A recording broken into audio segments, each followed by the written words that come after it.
मैं डॉक्टर हितेश पॉलस आपका एक बार फिर से स्वागत करता हूं और एक नई सीरीज और एक नए सफर पर ले जाने के लिए आज से हम एक एपिसोड हर रोज आपको मनोविज्ञान से संबंधित बातों के बारे में शेयर करेंगे।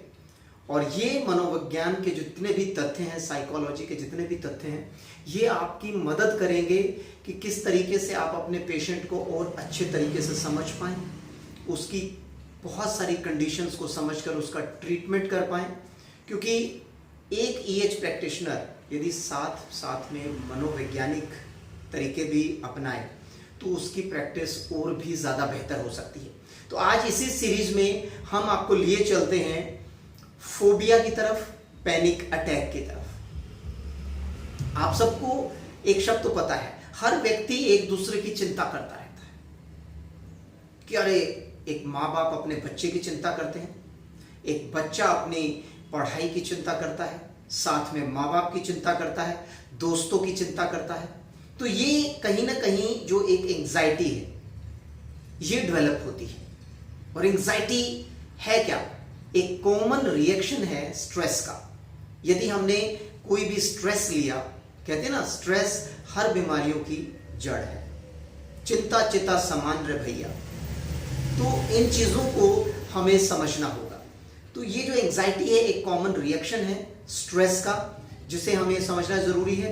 मान लीजिए कि आप एक ईएच प्रैक्टिशनर हैं, डॉक्टर हैं, और आपको ये एंजाइटी है, ये स्ट्रेस है कि मैं अपना पेशेंट जल्द से जल्द ठीक करूं। कौन सा ऐसा बेहतर प्रोटोकॉल होगा जिसकी मदद से मैं अच्छे तरीके से मेरे पेशेंट का इलाज कर पाऊं और वो ढेर सारे और मेरे पास पेशेंट्स भेजें।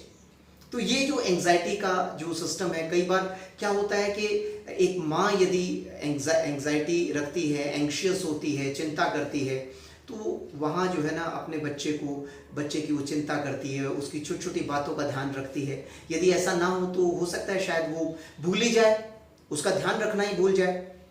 तो ये एक कॉमन प्रोसेस है। यदि हमने डरना छोड़ दिया, सपोज हमने डरना छोड़ दिया और हम खुले में सड़क के इधर उधर बिना रूल्स रेगुलेशंस के इधर उधर घूम रहे हैं, देख रहे हैं, क्योंकि हमें एंजाइटी है ही नहीं, हमें कोई इस चीज़ का फियर है ही नहीं, डर है ही नहीं, तो हमारा एक्सीडेंट हो सकता है। और यदि हमें एंजाइटी नहीं है तो आप समझिए कि हम अपना पाँव किसी सांप के ऊपर रख लेंगे तो वो सांप हमें काट सकता है। तो ये बहुत सारी जो कंडीशंस हैं ये हमें जानने की ज़रूरत होती है। कई बार हम ढेरों, क्योंकि हम स्ट्रेस में होते हैं, हमारे अंदर एंजाइटी होती है, इसलिए हम ढेरों टाइम प्रेयर करते हैं भगवान से, हे भगवान अच्छा करना, हे भगवान ये चीज़ करना। तो हमें सिर्फ दो चीज़ों को जानने की ज़रूरत है इसमें, एक पैथोलॉजिकल एंजाइटी और एक नॉर्मल एंजाइटी। जो पैथोलॉजिकल एंजाइटी होती है, पैथोलॉजी का मतलब ही ये होता है कि कोई भी डिजीज या कोई भी डिसऑर्डर आपका, उसके पीछे उसका कारण क्या था और उस कारण की वजह से उसका इफेक्ट क्या हुआ। कॉज एंड इफेक्ट रिलेशनशिप को आपको ढूंढना ही पैथोलॉजी कहलाती है। Anxiety disorder is a group of disorder. ये एक ग्रुप है बहुत सारे डिसऑर्डर्स का, और साथ में जिसकी तरफ हमें ध्यान देने की ज़रूरत है और साथ में इसको समझने की ज़रूरत है कि एक्चुअल में है क्या।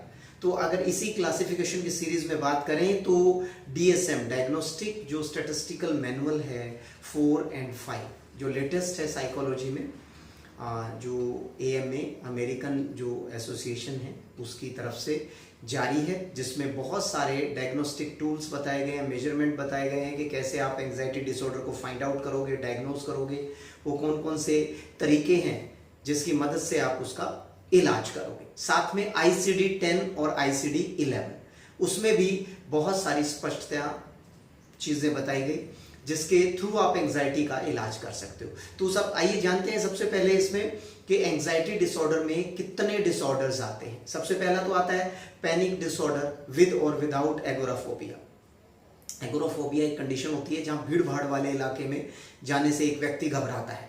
ये वही ठीक वो करेक्टर है लाइकोपोडियम वाला, एक बार मौका मिल जाए तो बोलना नहीं छोड़ेगा, लेकिन जाने से वो घबराता है।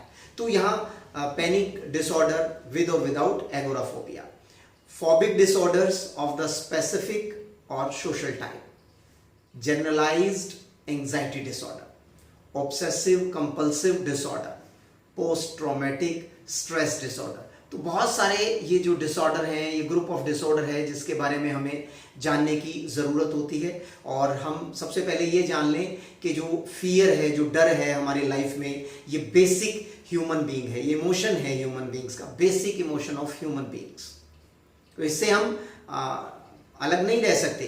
तो ऐसी कंडीशन में जब हमें डर लगता है तो दो ही चीज़ें हमारे साथ होंगी, या तो उस सिचुएशन में हम फाइट करेंगे या फ्लाइट करेंगे, या तो हम उस स्थिति का डटकर सामना करेंगे या वहां से भाग जाएंगे।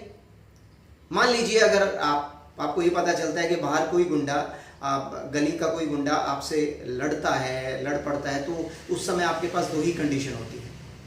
सबसे पहली, या तो आप इतने ताकतवर हैं कि उसका मुकाबला कर पाए, या आप समय की नजाकत को समझते हुए वहां से भाग जाएं।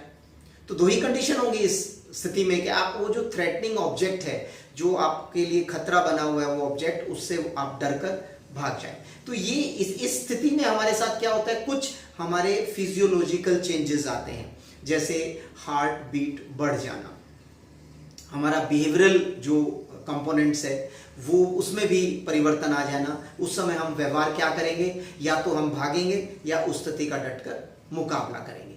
तो ये जो बहुत सारी चीजें हैं, इन चीजों को हमें समझना जरूरी है। कुछ साइकोलॉजिकल चेंजेस और कुछ बिहेवियरल चेंजेस जो हमारे उस स्थिति में, उस पोजीशन में होती हैं। तो आइए हम जानते हैं कि पैनिक अटैक है क्या। एक्चुअल में पैनिक अटैक एक जो है ना, क्या है, एक एप्रीहेंशन है, फियर और apprehension of a sudden onset, यानी कि अचानक हुए इंसिडेंट का, घटनाक्रम का अचानक एक गहरा डर हमारे मन में बैठ जाता है। और इसके सिम्टम्स इतनी तेजी से होते हैं कि 10 से 15 मिनट में हमारे ऊपर हावी हो जाते हैं। सपोज करो हमें किसी चीज का शॉक लगा, हमें कोई एक ऐसी न्यूज मिली कि हमारे पैरों तले से जमीन खिसक गई, तो उस समय क्या होगा, हमें पसीने आएंगे, राइट।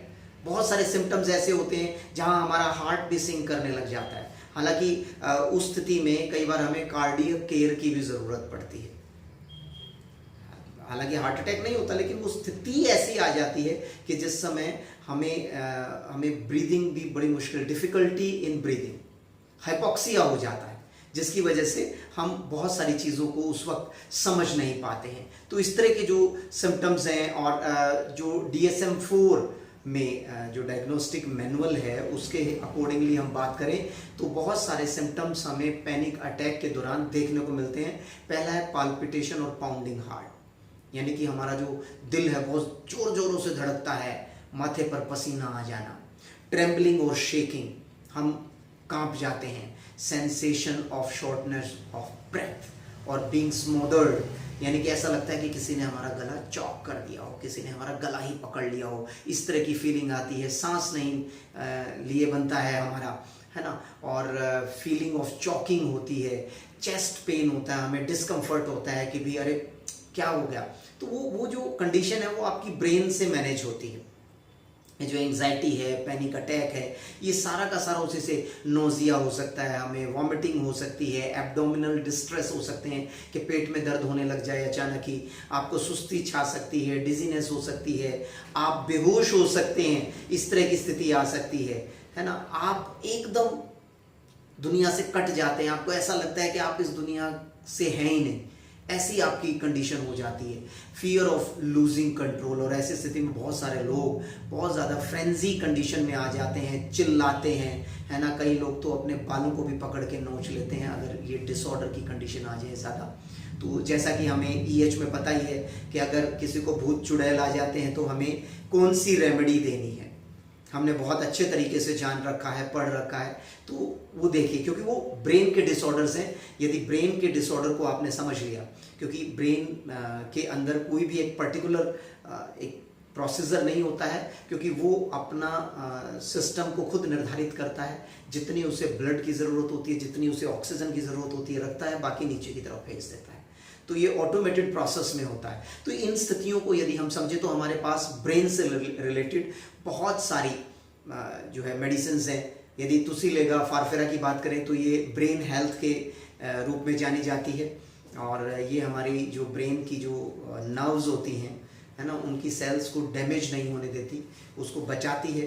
तो इस तरह के बहुत सारे और भी रेमेडीज़ हमारे पास मौजूद हैं जिनको हम बड़े बेहतर तरीके से देख सकते हैं, पहचान सकते हैं और ट्रीटमेंट कर सकते हैं। और कुछ स्थितियों में हमारे साथ पेरिस्थाइसिस की कंडीशन आ जाती है, यानी कि झुंझुनी होना। पेरिस्थाइसिस झुंझुनी होना यानी कि tingling sensation in hands and foot, है ना, टोज के रीजन में हमें, है ना, जो है झुंझुनी महसूस होना।